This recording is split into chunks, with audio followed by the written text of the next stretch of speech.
I am Dale Harkness. I work for Computers Nationwide as a cybersecurity expert. I've got almost 20 years working in technology, all the way from PC repair to network administration. I've done director of technology, security management. I've been a SOC analyzer, threat hunter. Now I really focus a lot of my time on helping businesses understand what their security threats are. Computers Nationwide, we are a technology provider with locations in Whitewater, New Lenox, and Wheeling. We provide phone systems, low voltage cabling, voice and data circuits, video surveillance, and managed services, which is where I spend a lot of my time. Again, we're going to hold questions till the end. We're going to use the chat space. So if you do have questions, you can certainly put them into the chat space. I will kind of collect them for the end, and we will just kind of go through the process. So I'm hoping for about 10 minutes at the end with time for questions. There's a lot of material to cover, so let's get started. So I like talking about statistics first. It really kind of helps set the tone and the landscape of what we're facing today, which is, of course, security threats to our business. 94% of all malware came via email. That is not a shocking statistic. Primarily, it is the easiest and most effective way to spread malware. We're talking malicious links, malicious attachments. This is how ransomware is often spread, how people steal passwords from employees. So to think that that is the primary and very primary way of sharing still holds true today. 80% of reported incidents are social engineering attacks. That does include phishing. We'll talk a lot about social engineering later on. But basically, we're talking about simply asking for information most of the time. It's amazing to see how effective it is to make a fake website that looks like a Microsoft login page, and people will actually submit their information to it. 60% of all breaches were from vulnerabilities that had a patch. So this kind of sets the tone for businesses are still not keeping up with patching Windows, keeping outdated systems out of their technology scope. Certain versions go end of life, like we just faced Windows 7 going end of life. It's very difficult for businesses to keep track of what they should and shouldn't be using anymore, and that really kind of sets the tone there. That most of it comes from things that could be patched if we simply kept up with those things. And then the monetary loss is always big for business to see. $17,700 a minute is what phishing is costing us. That's in lost revenue, lost productivity, any effect that it has on the business. We usually like to see that bottom line, and that again speaks volumes. That's huge. 27% of businesses are not leveraging data security software. By that we mean they're not using any sort of controls to mitigate any damage or theft of their data. That can be things like anti-malware services, which is a little surprising to see that businesses still aren't using them. I know we read a lot of statistics that they're ineffective or they're counterproductive or clunky, but we still need to implement those. 72% of businesses, so we're talking almost 3 out of 4, which seems like a good statistic, but that still leaves 1 out of every 4 businesses don't actually review their security policies, either because they don't have the time, it gets backburnered, or they simply don't have them even, which is also another kind of shocking statistic to kind of put into the scope of things. 60% of reported businesses in this survey train their employees. That leaves quite a number. 4 out of 10 businesses not training their employees on how to spot security threats, what the security current landscape is, or even sharing statistics. It doesn't even have to be kind of in a style of lunch and learn. It can be something as easy as an email, just giving people a heads up on things. And then finally, 43% of all breaches do impact small business. So we're not just talking about Target and Equifax here, some of the larger breaches that we're used to seeing, but small business is definitely targeted. A lot of small business owners think they don't have any data worth stealing, but at the end of the day, any data is worth stealing. There's always something sensitive that's worth a large amount of money, a lot of times, to a business. So it really kind of helps set the tone, because in the end of the day, we're trying to secure our data systems. And these are very tried and true ways of securing them. Most of us recognize these terms, have them implemented, and really feel that they're doing an effective job. So when we're protecting our data, we're talking about the files, the folders, the information, we use things like anti-malware. So we're talking signature-based, is it or isn't it a virus? I think statistically anymore, we're about 50% effective, but it's still better than nothing on catching viruses.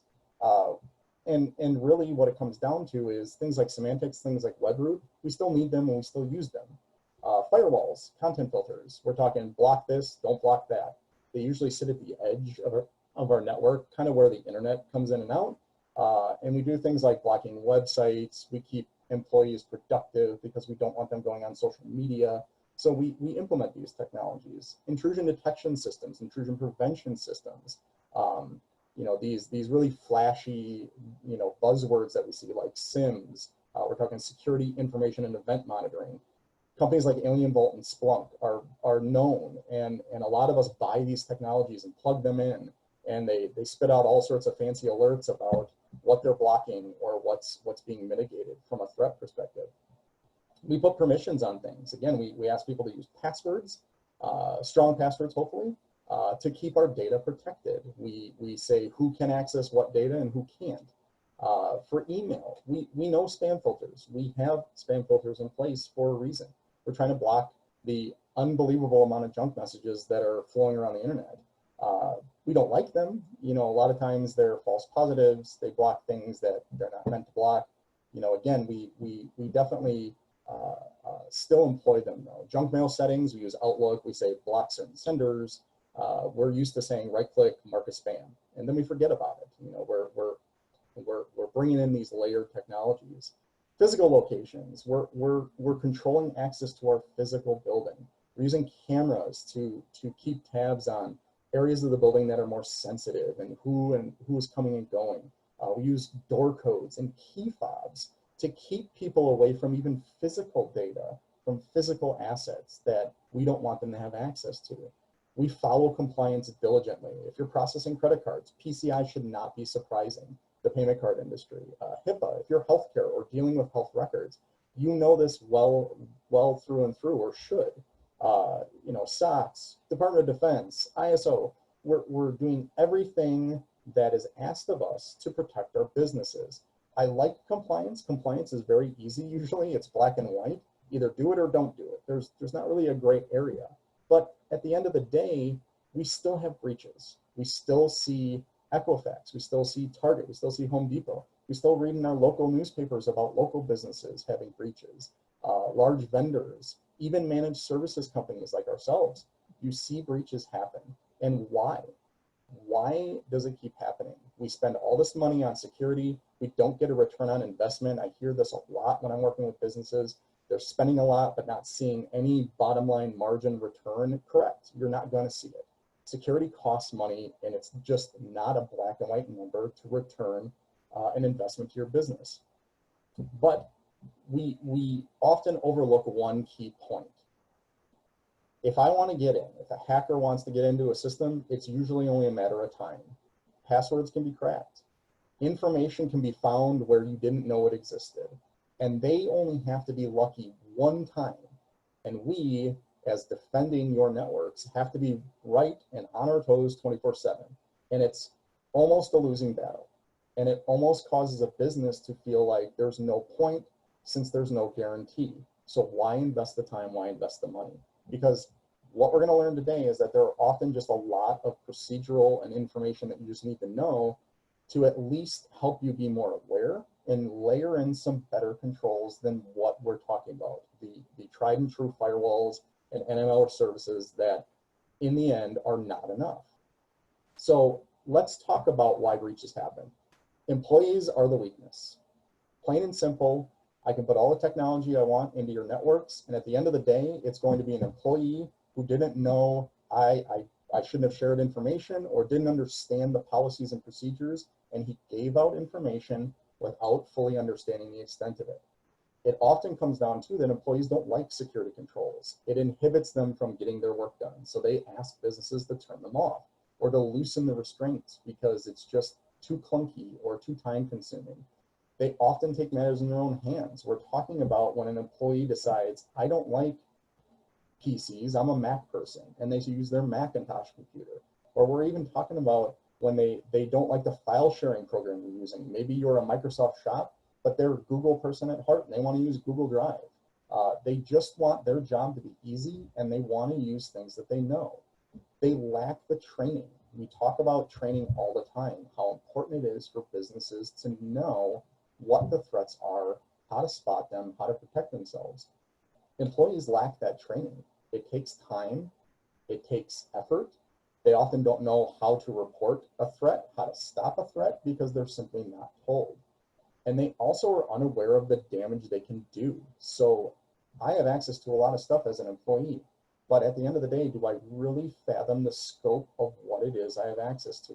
I used to work for a school district. We did a lot of training on teachers to help them understand that if somebody gets into your grade book and alters the grades, it's more than just the face value. That can affect the student's placement in the class. That can affect their graduation. That can affect the scholarships they get, the colleges they get into. When you start to really scope it, people start to open their eyes a little wider and go, I really need to be more careful. We talked about all the security we layer in, but it's not just about those devices. It's about defense in depth. When we talk about defense in depth, we're talking about what do you do when one layer fails? When anti-malware fails, because it will, what's your fallback? What are you going to do to keep a persistent threat from infecting your network and going unnoticed? How do you keep hackers from reaching your data? Hopefully it's more than just a firewall that is saying, I allow this traffic and I don't allow this traffic. Hopefully you're segmenting your networks or using other access control measures. Understanding how your technology works and how it can fail helps you layer in better controls. There is no one size fits all. And by that, I mean that oftentimes you see flashy Cadillac level devices that cost $50,000 and you're paying that to protect assets that are only worth 10. From a financial standpoint, it makes no sense. There's also no silver bullet. Every vendor out there wants to tell you, buy my product and it will guarantee protection. But at the end of the day, nothing. There is no product that is 100% effectively going to keep you from being breached. And at the end of the day, compliance does not mean you're secure. Just because you're DoD compliant, even working at the Department of Defense level, there are holes and gaps in what they're looking at. PCI compliance, just because you're PCI compliant doesn't mean the rest of your network is safe. It simply means that you're following the process to protect cardholder data. Hackers don't care about compliance. They don't care about rules. In fact, they are banking that you feel you're safe because you're following compliance. At the end of the day, what you don't know about your network is going to be the most damaging. So getting a risk assessment is super important. That's why breaches happen, is simply because a business doesn't understand what the impact is of the data they have. Do you accept that risk? Do you mitigate it with some sort of technology? Do you ignore it? What sort of revenue loss you're facing? What revenue loss are you willing to take? How much downtime are you willing to take? When you start really investing time into a risk assessment, a proper one, you start to paint the picture of what you need to do to keep yourself protected. Vulnerability assessments. Hackers do this as step number one almost. They want to know what is vulnerable in your network. They're scanning your network. They're looking for old, outdated software, what's publicly accessible. So it's better that you know ahead of time than when they can find it. Vulnerability assessment services are key to keeping a breach from happening.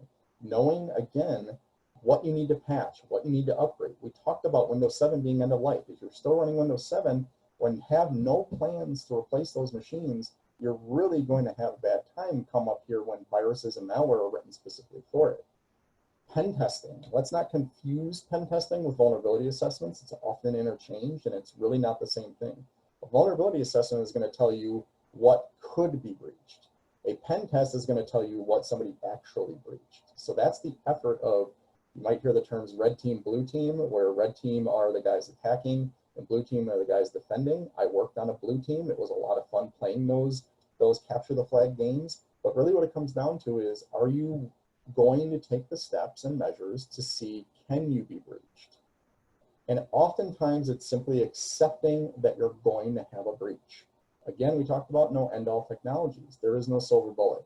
the faster you accept that you will be breached, and by breach, it's not always what you think. It's not front page news, millions of dollars lost. It can easily simply be an employee clicking on the wrong link, opening the wrong attachment. That could be the start of a breach. Even if everything goes well, an incident is an incident, and you need to plan for that. We have fire escape plans, or we should, on how to escape the building in the event of a fire. Tornado plans, where do we take shelter? How do we deal with these threats? An incident response plan for technology should be no different. If somebody does click on a malicious link or a suspected malicious link, what's step one? What's step two? Oftentimes businesses joke with me and they say step one is call Computers Nationwide, which is fine, but at least you have a documented step. Tabletop exercises are great. Really putting that policy, that incident response plan through the ringer. We worked with a financial institution. They have a lot of fun with this. And every time we do the tabletop exercise, it seems like we find some small gap in our plan, which is great. It's great that we find the gap in a tabletop exercise before an actual incident occurs. So these are just some of the introductions, but let's talk more in depth about the specific prevention measures. We're going to talk about data loss prevention first. We know kind of at the core of it, we should understand that data is our lifeblood of our business. It's really comes down to what you lose and how it could potentially damage your business. Making sure that you understand your scope is key. So data loss prevention, step number one is understanding that risk. Where is your data? What is the data? Is it Excel files that contain account numbers? Is it Word documents that contain copyrighted material that you don't want anybody to see? How is it accessed? Is it accessed via a web portal? Is it accessed from a set 5 systems that can only get to the data from those 5 systems? Who can access it?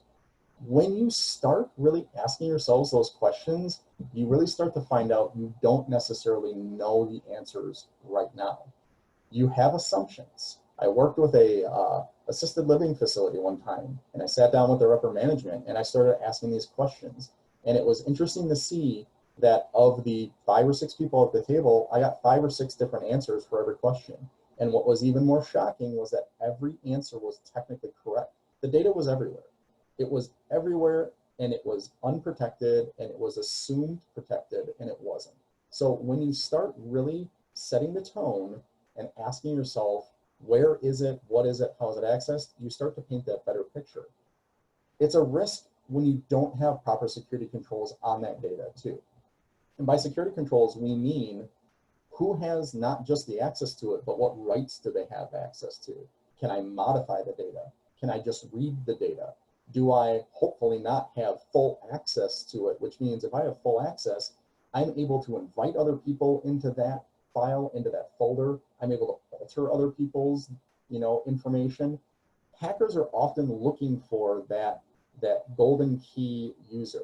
If I can land on somebody's machine and I start looking around the network and find that the security controls are really relaxed and that person has access to literally everything, I don't need to go any further. I've got everything I need from one central system.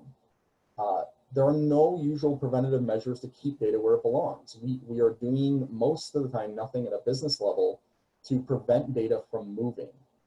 If I copy data out of a folder, what stops me? If I put it on a flash drive, if I upload it to a cloud service like Google Drive or Amazon Cloud, if I send an email with data, what stops me from doing that? Or what triggers an alert so that somebody knows I did that? It's really interesting to see that these simple questions usually go unanswered or don't have relative documented information and policies to back it up that you know where it all is. Using personal cloud technology, we talked before about how employees take things in their own hands. We often forget that a hacked personal account can often mean a hacked business account. And by that, I mean an employee's Gmail account is breached. And you think, no big deal, it's their personal account. We use Exchange Online, not a problem. Until you find out that that employee copied a bunch of their business mail or forwarded a bunch of their business mail into their Gmail account and went on vacation. It was easier for them to access it, and the data is basically gone. They got their account breached, and you've lost things now. You often think that lost or stolen devices, no big deal, they're not company assets, until you forget, oh, whoops, we keep company email on almost every cell phone that we buy. And then the employee loses it, or they get a new one and they throw the old one away, or they throw it into a bin and it's got sensitive data on it. That is a risk to a business. Personal devices that have no passphrases on them. I use biometrics on my phone. We should all use biometrics on our phones, but oftentimes we don't. Maybe it's a shared phone. Maybe it's one that I like to give to my kids because it keeps them busy in a car ride to grandma's, and I forget it's got sensitive data on it, and maybe they delete it, or maybe they alter it. You know, we don't employ things like encryption measures. We're not just talking about encryption at rest, which is, you know, physical encryption on the device itself. We're talking about when we transfer data, we're using insecure technologies to transfer our data to maybe other vendors or maybe to the cloud. We're using cheap services that don't employ good security measures. We need to kind of scope these things. Those are the risks. So how do we keep protection over the overall general data loss to our business? You're going to see this theme on almost every slide as we move forward. I'm going to talk about policies a lot. And the reason I talk about policies is because they are boring, they are not fun to develop, they are not fun to write, but when they are black and white, when they are reviewable, when they are referenceable for managers, for employees, it becomes a lot easier for you to know where things are, how it works. So when we talk about data access policies, we're talking about defining what an employee can access, where they can store it, what can be copied, what can be printed. We're talking physical copies of things. If we're not creating some sort of a data access policy, we're leaving our business open for a threat of data loss. No one told me I couldn't print this off and put it in a binder, and now I lost the binder. If you don't spell it out, oftentimes people just make an assumption. Mobile device policies. Are you requiring key codes or biometrics? How are you enforcing that? How are you enforcing that employees report lost or stolen? I had an employee, you know, we obviously don't name businesses, but we did have a business call us up and say, hey, so we found out an employee lost their device on vacation, and we're hoping you can remote wipe it. When push came to shove, the device had been lost almost 6 months prior to being reported. That's an amazing amount of time, and by that point, we had no way of knowing where it was and what we could do about it. So mobile device policies are good to have spelled out. Acceptable use, just plain English. How to use our business systems, how to use them at home, how to use them at the office. Are we allowed to let our kids use personal devices with business applications on them? Can we load our own applications on our stuff? Why or why not? What websites can we visit on company time? Those sorts of things, again, being black and white, really help a business understand and scope it for their employees. And let's not forget about our vendors. Vendor due diligence documentation is extremely critical for preventing data loss. What can a vendor see? What can a vendor access? How can they access it? How do they back it up? So people like Microsoft, people like Amazon, they have all this stuff documented and spelled out. But there are a lot of smaller vendors that might not have due diligence documents that you should have on file to know they are doing their diligence to protect your information. You know, reviewing it annually is another critical step in data loss prevention. It's not set and forget. It helps you forget, or helps you review if you forgot to remove accounts. Review if data ended up in the wrong place accidentally. Do we need to keep the data anymore? Oftentimes when they find businesses get breached, they find, oh man, this is data from like 10 years ago. It was completely useless and archived. We didn't even need it. But man, the fact that they got it, you know, it's dangerous. So if you don't need to have it, why keep it? Or why keep it on site? Setting up firewall rules, so monitoring for sensitive data access. Outbound firewall rules are absolutely vital. We implement, in the very least bit with a lot of businesses, we implement outbound rules for things like email systems. Only certain internal email systems can email out, the rest cannot. So if anybody gets breached, usually one of the things that you're trying to do is FTP files off of that machine, or send an email off of that machine, or anything like that. Outbound firewall rules, we spend a lot of time blocking incoming traffic, but setting outbound filtering, even to the application layer. So saying people can't use certain file sharing systems like Google Drive. or even FTPing altogether from a workstation. Those are critical things to develop for your business. Auditing your file and folder level access. There are many ways to enable audit levels that you can review to see who changed data, when it was changed, how it was changed, like basically from what systems. Do you have redundant copies that you can revert to if it finds that the information was altered incorrectly? You know, if you're using things like OneDrive or SharePoint in the cloud with Office 365, they have all sorts of controls that can be enabled. It's just a matter of enabling them, and they should be enabled for anything that is extremely sensitive. Using encryption services. So if you are using on-the-go mobile devices, so phones, laptops, you have sales guys out in the field, you should be employing disk level encryption. And by disk level, we mean that if somebody lost the device and tried to boot it up without the keys or without the effective passphrase to boot the machine, the entire disk is encrypted and cannot be accessed without the proper keys. So that means it becomes a useless device should anybody get access to it. It is extremely shocking to see that even people like the Department of Revenue has had incidents where they've had unencrypted devices. So data loss prevention, extremely key. Improving your access control systems. So this shouldn't be a shock. I don't want to raise any red flags here, but guess what? Passwords are not very effective. They really are not. And especially if you're using default passwords on things. If you unbox a system and put no password on the owner account or what have you, it's dangerous. I put a website there, howsecureismypassword.net. I usually, you know, when I'm deep diving with businesses, I like to demonstrate to them how effective their passwords are. It's really interesting to see how ineffective they are oftentimes. Password databases exist on the web.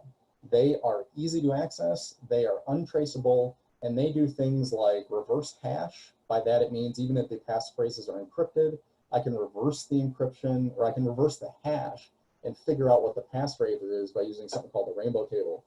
Brute forcing, super popular. So if enough people are just using, you know, password 123, it's easy to break that, easy to brute force that. Shodan is a really interesting website. If any of you ever get a chance to Google it, you might lose sleep at night. Shodan is a publicly accessible database of open systems worldwide. By that I mean, I can go into Shodan if I'm an attacker, I can go into Shodan, type in, show me every remote accessible system in the Madison area, and it will tell me. And it will even tell me what versions they're using. So again, we talked about vulnerability assessments. If it's an outdated version, I easily can find an attack vector to get into that system. Or maybe you didn't even know it was accessible. You turned on that camera system, you plugged it in, it's internet accessible, and whoops, it ended up on Shodan, and somebody discovered they're using the default passwords, and they log into your systems. They're watching your cameras.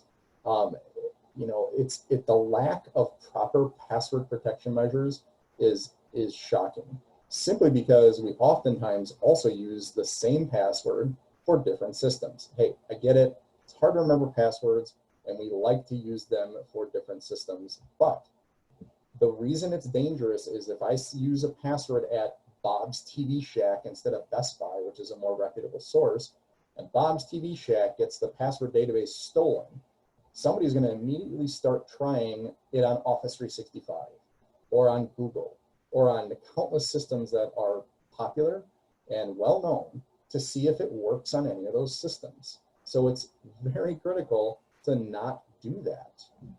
Not just because, you know, it's the convenience factor, but simply because of the breach factor. You know, we talk about the cloud systems. Anytime, anywhere access makes it extremely difficult to have effective access control. And it's not just your employees. It's also, again, we talked about the vendors. Vendors don't like to say that they've been breached, but vendors have an extremely high amount of access into your data systems.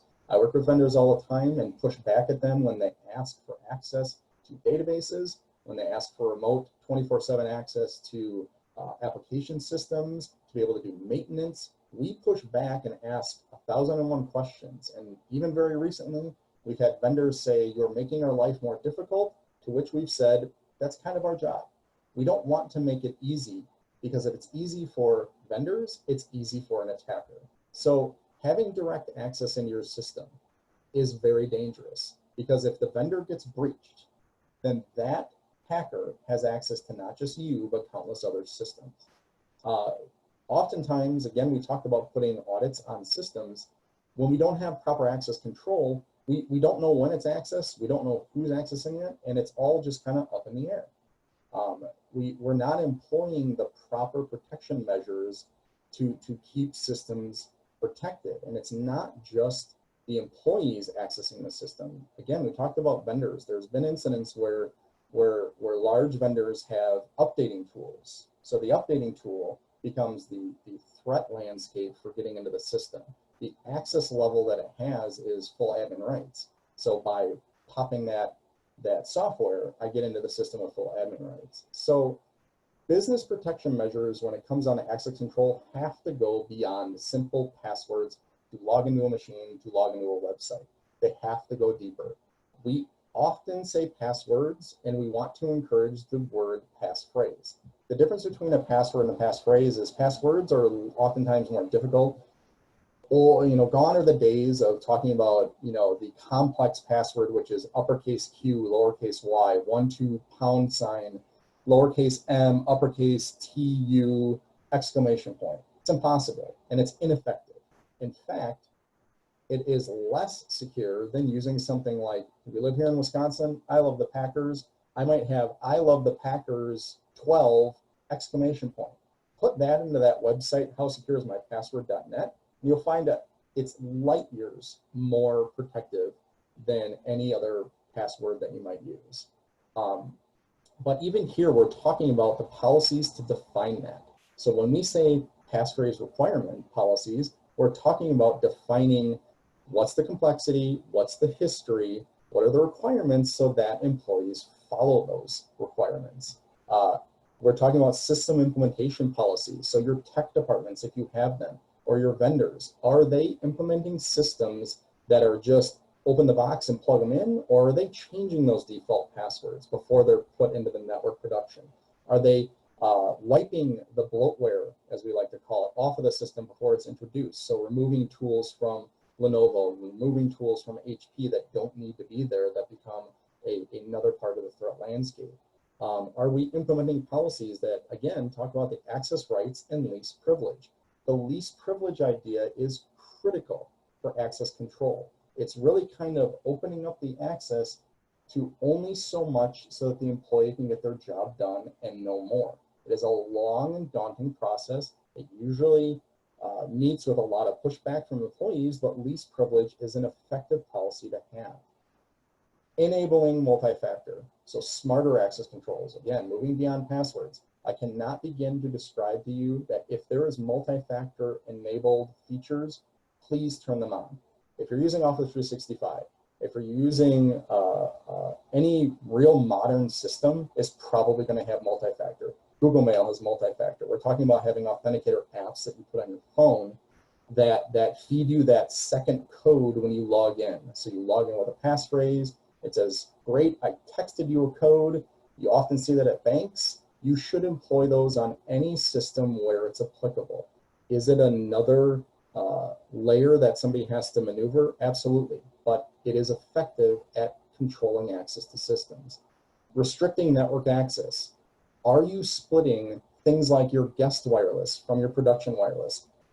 We see companies implement wireless because it's something that's just normal, but they often just, oh, I created a separate SSID or a network called public, and I have private for my employees. Right, but are they segmented? By that I mean, are they split away so that when I'm on the guest network, can I hit a business system?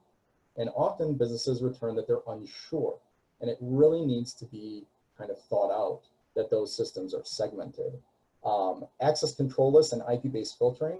We talked about how we challenge vendors. If they need access, are you implementing that the access can only come from certain networks or certain systems? Instead of just opening it up to the world and ending up on a website like Shodan, is it something that has more tighter controls on it? So for us as a managed service provider, we often implement that or see that implemented to keep vendors in line and keep them from being able to have worldwide access whenever they feel like it. So it's really important to restrict the access wherever possible. Restricting admin access is one of those points. Admin access means that I can do whatever I want on the machine, on the network, and nothing stops me from doing it. But it's often dangerous because if I'm an attacker and I get on a machine and someone has admin rights, I'm obviously able to put a Trojan on there, put a backdoor on there, open up ports, make changes to the system that I shouldn't be doing, all completely unaware that the business, has a breach because it looks like normal traffic, it looks like normal system stuff. So it's important to restrict people's administrative access. Don't let them be local admins. If you have accounts that are domain admins, that they are different from the accounts you're using on your machines. A completely separate domain admin account from the one that you use for your day-to-day Microsoft Office work is critical. And finally, a good access control measure for businesses is use business-supported passphrase vaults. And by that, we mean things like Keeper. Keeper is just one of many very well crafted systems. They encrypt the passphrases. They are controllable from the business level. And we're not talking about the employee going out there and saying, I put one on my phone and I keep all the passphrases on my phone.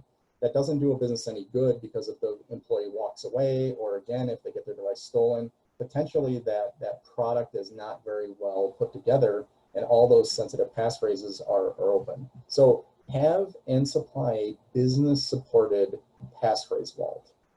So very good tips for how to keep access control in line. So hardening your email systems. So we're talking about here is phishing. Okay, we know it, we've heard it. Until we're blue in the face, we'll probably always talk about phishing. But we need to move beyond simply spam blocking. We need to talk about how does it damage our systems, and how is it used to potentially gather the information from employees, to click on a link or to open an attachment or to get passphrases. We often are still using email to share information, which is potentially dangerous. So employees are sending out attachments, they're sending out PDFs, Word files, payroll files sometimes. So when an attacker successfully gets onto somebody's email account, they're able to just continuously send the data out via that email and nobody notices it.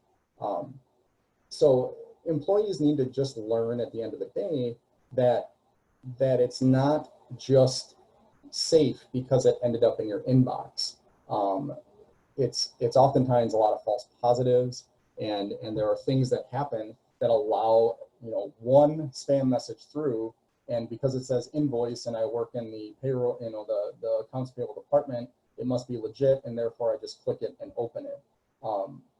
So there are really no restrictions that businesses put on email. They just let employees use it however they will, which means an attacker, if he breaches a mail account, can use it how he will as well, or spread malware, because nothing's stopping him from doing so.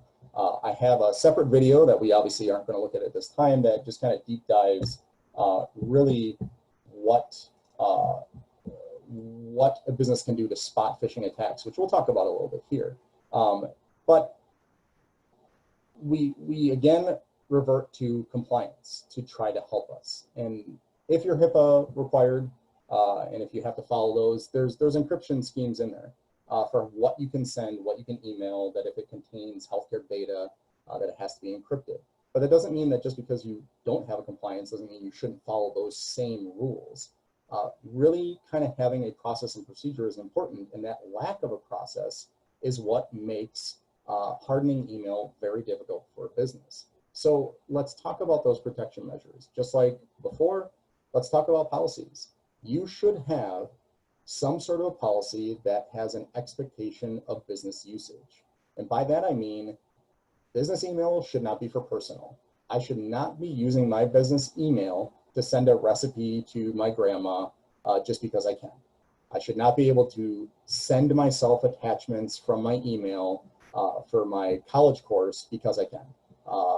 It's really developing what you can attach, what you can share, and why you should be restricted in sharing certain information. Oftentimes, personal email comes into effect there. We see a lot of businesses define policies that say what personal email can be used, what it can be used for, how it shouldn't be used for a business need, that if they're at home and they can't access the business email for whatever reason, that it doesn't mean pop open your Gmail and start corresponding.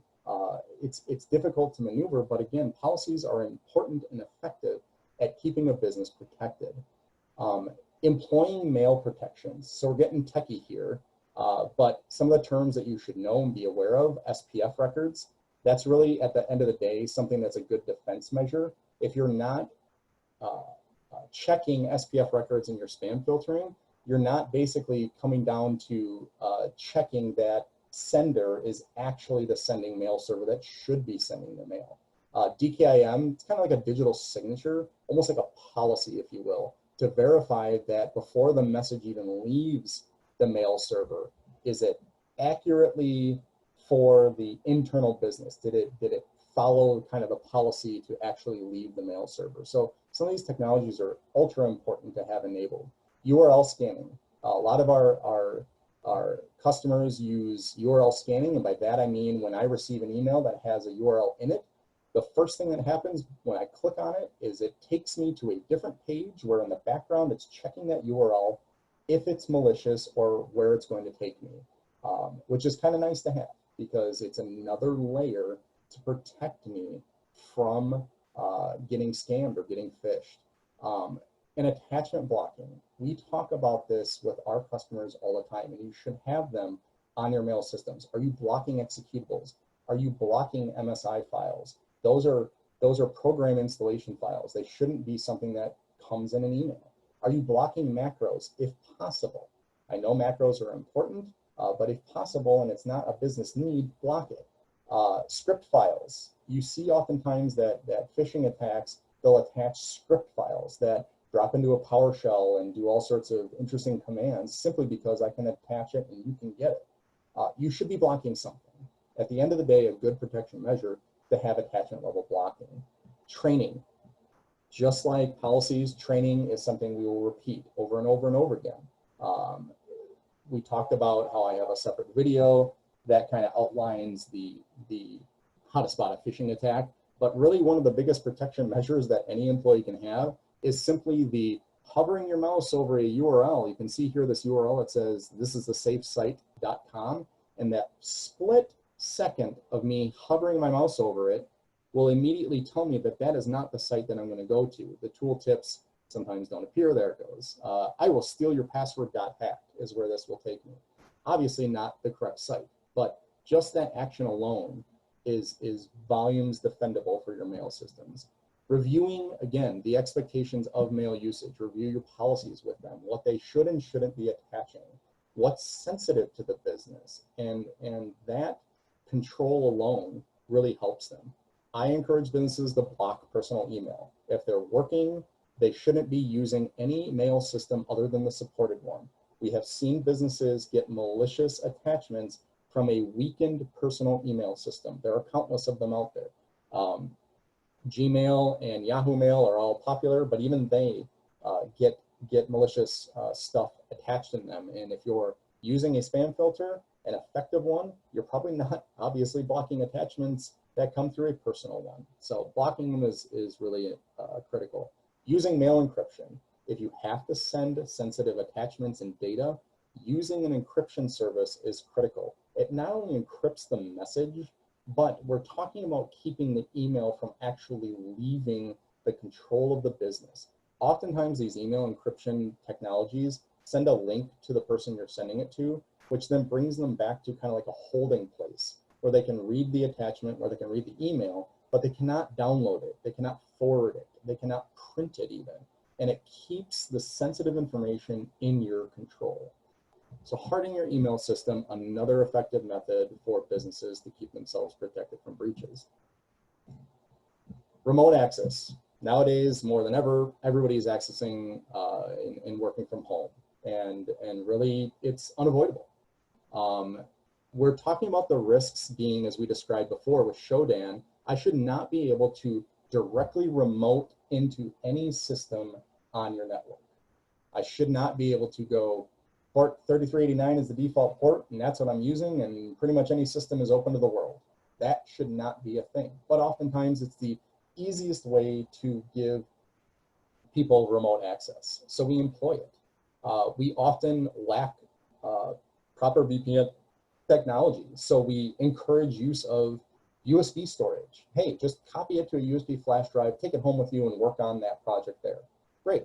So it's on a USB flash drive and it's sensitive and they lose it. Or kid mixes it up with a school project and takes it to school. It's out of your control then, and it's not safe, it's not encrypted.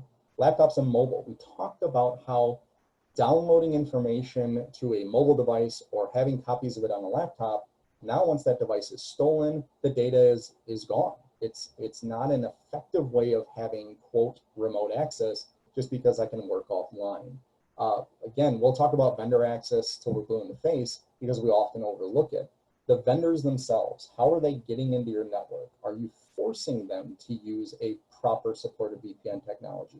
They don't want to, but it's encouraged that you understand how they get in, when they can get in, what they can access, how they deal with possibly disgruntled employees that have access to your information and your stuff.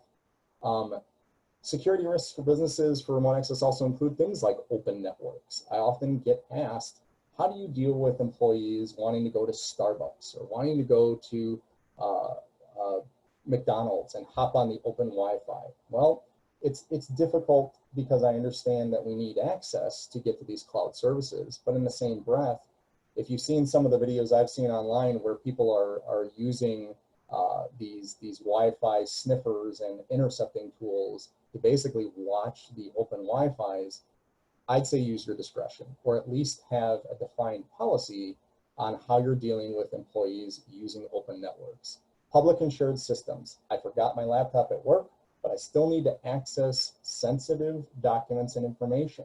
So you'll find employees will log in to their spouse's laptop, or they'll go to the public library and they'll open up sensitive files and information, and whoops, I accidentally saved the password to the browser, and the next guy who sits down gets right into my stuff.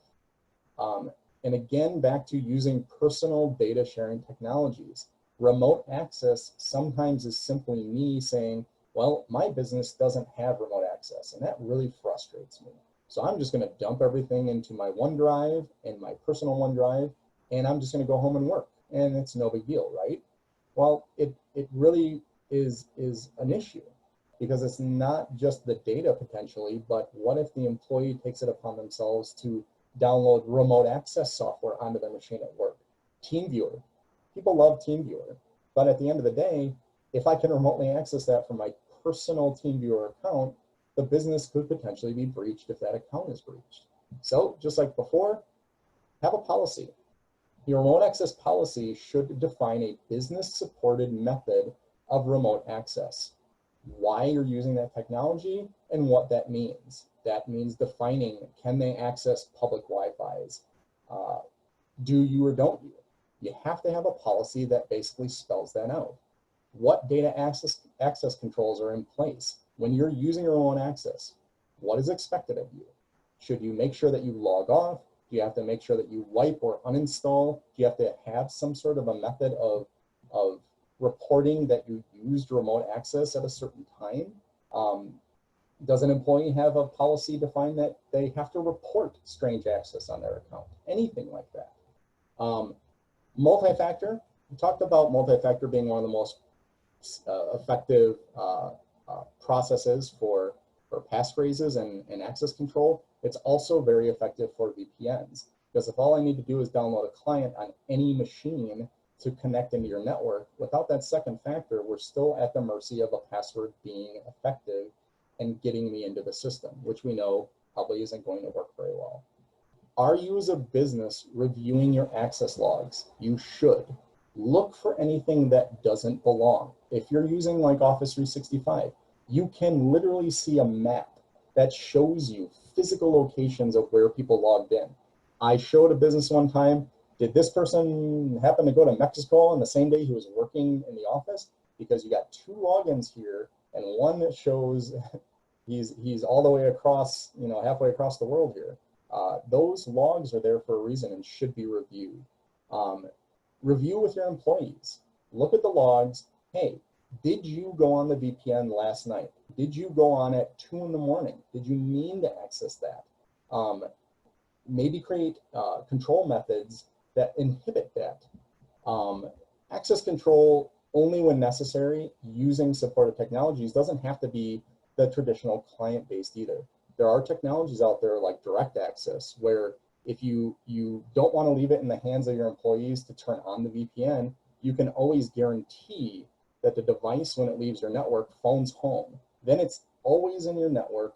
It's always in the boundaries of your intrusion detection systems. It's always in the boundaries of your firewalls, of your filterings, and there are no questions if they did or didn't use the VPN.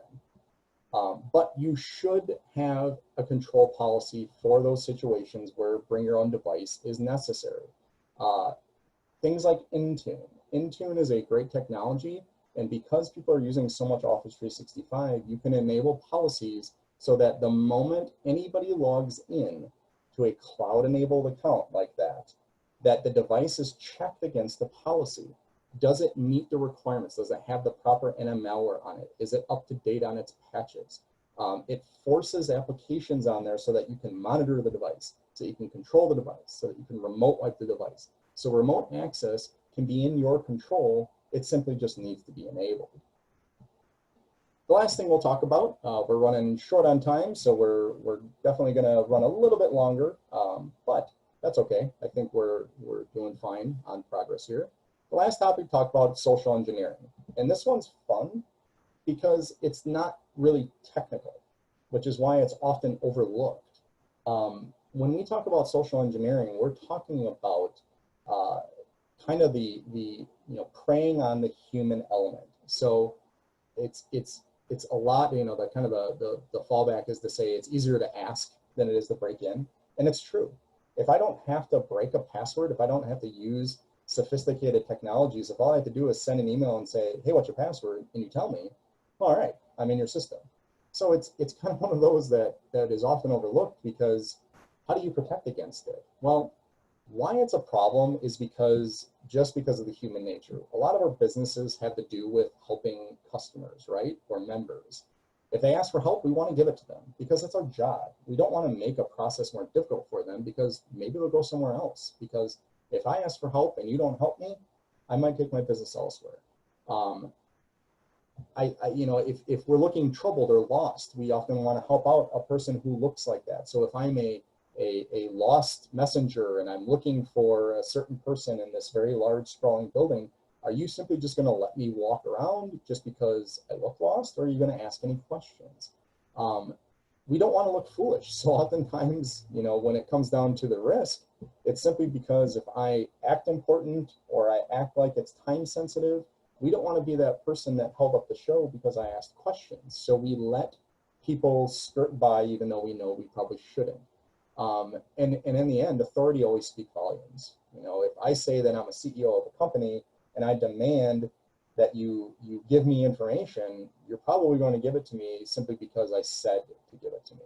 But that's how attacks work. A lot of times I can just simply use these social engineering tools to get what I want as an attacker, as a threat actor. So it's really, dangerous at the end of the day, because what appears to be benign information is actually not. So let's talk about some examples. Indeed, you post a job. I post a job for a technology expert, and I say that they need to have skills in Cisco ASA. Now, I want to find the right candidates, but simply saying that I have Cisco ASAs to an attacker already means I know you use Cisco ASA. Facebook and social media, we're hosting an open house event. Hey, an open house means anyone can come. So if I'm looking for physical placement of cameras, or the layout of a building, or do they have greeters, or hey, maybe you'll have computers on and I'll be able to just spy what version of Windows you're using. Social media can be used against us. Web searches. If I Google search your business and I see a review and the review says, hey, these, X company came out to help us. X company is great. I already know you have a relationship with X company. So maybe I can call you up simply based on that review and say, hey, I work for X company and I want to help you out again. It's interesting also to see what's on a business website. We want them to be informational, but too much information can be used against us. So names, pictures, the events we're holding, the layout, anything on your business site an attacker can use. So how do we protect ourselves against social engineering? It's straightforward with policies. Again, broken record, but have an org chart and define how people need to follow the process and procedure. If I call up the front desk greeter and I say, hey, look, I need to know, real quick, I can't get on the website and I need to know if you're up or down or not. Should that, greeter say that they're up or down or not? If I call and I say that I'm a vendor working with your IT company and I need to know who to call at the IT company to open up a port, who should answer that question and why? So having an org chart that's defined really helps understand when you are asked for help, when a vendor asks for something, when somebody walks in your building, what process and procedure should they follow? And then what is acceptable information to post? Oftentimes we forget it's not just about the social aspect of Facebook for a business sense, but the personal sense. If I am an employee and you have no policy saying what I can and can't post, what if I posted to my Facebook account that the system was down today and computers nationwide came out and it took them 3 hours to get our QuickBooks fixed, but they fixed it. Hooray. What does that say? And should employees be posting things about the business to their personal accounts? So that's extremely helpful to mitigate a lot of these social engineering risks, but also, bottom line, have social engineering tests done. There are companies that do this for a living. They will do USB drop tests. We've seen them go to companies, drop USB drives in the parking lot just to see who would plug it in. Oftentimes, people want to know what's on a flash drive, either because they're curious or because they want to help and get it back to the person it belongs to. So if I drop a flash drive in the parking lot and you plug it into your computer, unbeknownst to you, it might drop a backdoor in. Phone calls. Oftentimes, social engineering tests will include calling the business. I might say something like, I'm doing a webinar, and oftentimes it doesn't work, and it's usually because the company's anti-malware is too aggressive. What do you guys use for anti-malware? And if you tell me what anti-malware you use, you've already done me a solid, and I now have information maybe I shouldn't. Vendor calls. Social engineering test includes calling the vendor. We've had at Computers Nationwide, companies call us to challenge us and ask us questions like they belong to that business to see if we'll do it. Reset a password or install a program or let us into a system just because we asked. And those are good tests to have done. And then site visits. What can I physically get to at your site, and should I be able to get to it without being asked? I had an incident happen where I legitimately was going in a business with another employee. The business requires fobbing in. The first guy was in front of me, he fobbed in. I just followed right behind him. Now, I didn't mean for it to be a test, but an employee noticed I followed that guy into the building, and they stopped me. And they said, hey, I noticed you didn't fob in, and I think you need to fob in. And I said, you know what? I told their boss and said, that is perfect. You should ask when you notice things like that. And oftentimes, just knowing your digital footprint is effective. Google yourself. Go to Indeed. Are there old job posts out there that don't need to be there? Do you have old files on your website that don't need to be there? Information posted that doesn't need to be there? Anything that can be used against you and doesn't have to be out on the web, take it down if it's not necessary. So social engineering, again, kind of a non-technical thing that's a little bit trickier, but it's effective. Again, if you can just take it as a business precaution, it really does wonders. So that concludes the very fast, and for those of you wondering, yes, I'm recording this so that you can play back the immense amount of information that we just had this here in the last hour. But we are at the point of questions if anybody has any. Again, just open your chat window, and you should be able to just put any questions that you have out there, and I'll be able to see them. So anybody has any questions or Just watching the chat space now. Going once. You're welcome for the presentation comment. So good to know the chat's working. I guess that was going to be my next thing, is maybe the chat isn't working. But you're welcome. Any questions? Going once, going twice. Again, thank you for your time. Appreciate it. And again, the recording will be available. We'll see about getting the link sent out so that if you need to review it. But everyone have a good rest of your day.